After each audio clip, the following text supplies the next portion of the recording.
Unified.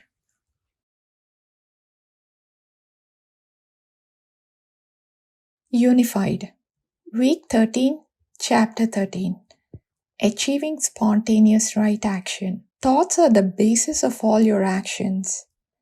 Before you act, there's a thought, however brief. Sometimes you give a great deal of thought before you act. You think of all the alternatives, weigh the options, and try to predict results. At other times you act even before the thought is recognized. Nevertheless, all thoughts lead to action or affects some aspect of your action in some way. This is the corollary of what this course has been emphasizing, that all thought leads to some experience. The key, therefore, to the most productive, fulfilling, and enjoyable activity is to have the correct thoughts. No one can argue with that. Everyone wants correct thoughts and everyone strives for correct action. With all the striving and good intentions, why then do we see so much evil action, so much unhappiness, so much unfulfillment, and so much wasted motion? By now you know the answer. It is simply because people are making up their own fantasies. They manufactured their own thoughts instead of allowing themselves to be in tune with that one great thought that created us. When you are in tune with God's thought, then all the thoughts that bubble into your head are correct. That is, they're thoughts that propel you into action that can only give the experience of happiness, abundance, success, joy, love, and God's other qualities. Only the qualities of God are experienced with God's thought. You don't always experience God's qualities when you make up your own thoughts, which you are very capable of doing. You imagine what isn't true, such as being poor or being sick or being wronged by someone or being unloved. These thoughts are simply not true, and no amount of your thinking can change that. Creation was made for you to experience God's qualities. Your little independent thoughts can certainly manifest the experience those thoughts represent. Think poverty and you'll experience it. Think sickness and you'll experience it. Think growing old to die and you'll experience it. Think you aren't loved and that's your experience. Think unhappiness and that's your experience. Think people are out to hurt you and that's your experience. It is your experience, but that doesn't mean it is the truth. It is only your experience. Your experience must follow what you think. You're made in the image of God. He's a creator, and so you are then a creator. His creation began with this thought. Your creation also begins with your thought. This week, you expand your experience of manifesting what you truly want. You begin to experience that you can spontaneously do the correct activity. It will seem that you won't even think before acting, but we know that can be true. What happens is that you think of action just before doing it. That way, the thought and the action appear as one. This is how it works when you're truly in tune with God's thought.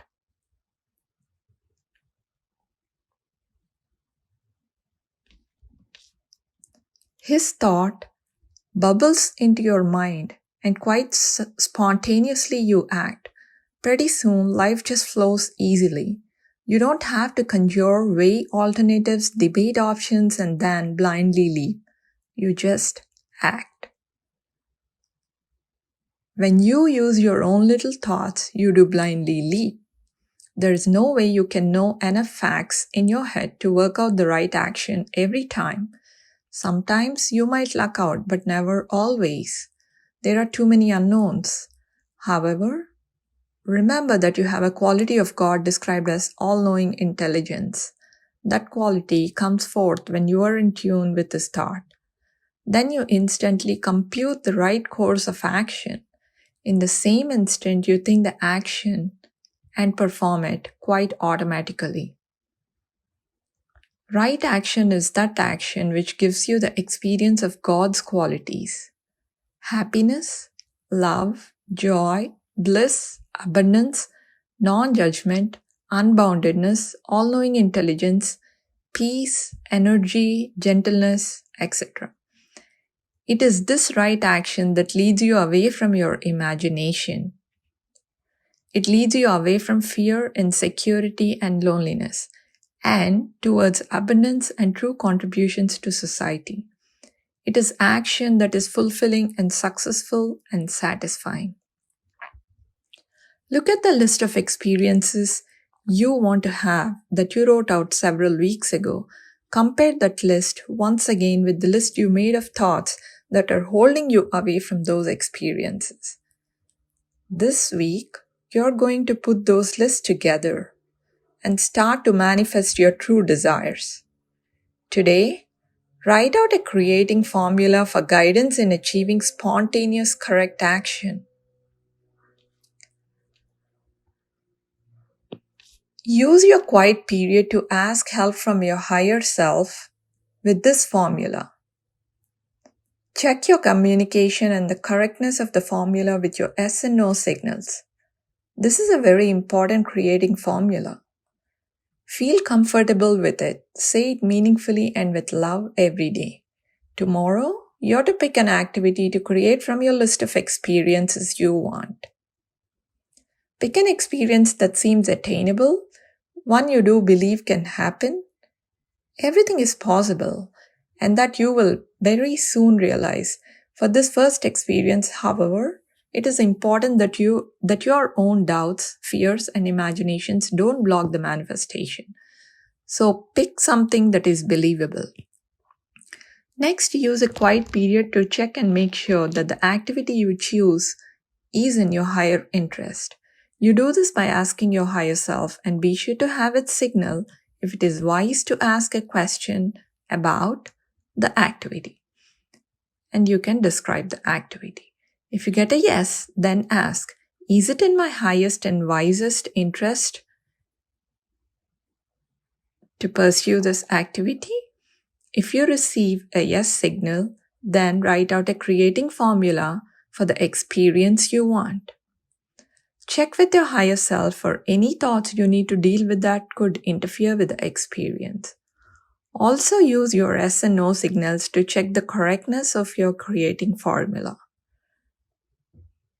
Remember, you're still learning these techniques. Do not try to leap too fast. Just do these two creating formulas. Feel comfortable and grounded in using them.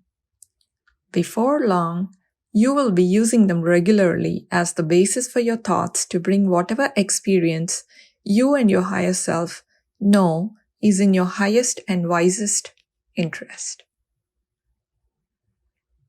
End of chapter 13.